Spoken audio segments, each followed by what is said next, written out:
各位街坊，大家好，我係張敬能醫師。關於11月26日雲福苑發生嘅嚴重火災，跌咗不少寶貴嘅生命，同時亦摧毀咗無數嘅家園。我哋全體同事為居屋苑居民予以最深切嘅哀悼。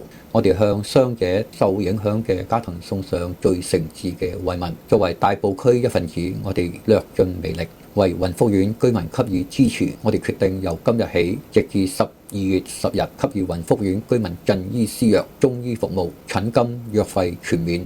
並將11月28日星期五全天診所所有嘅收益捐贈給有關支援基金。我哋診所地址在寶康街88號88廣場地下18號鋪，唔使預約，嚟到即刻登記。希望呢份微薄之力可以幫到大家早日康復，重新振作。雲福苑街坊，我哋同你哋一齊渡過難關，願逝者安息，生者早日走出陰霾。祝大家平安。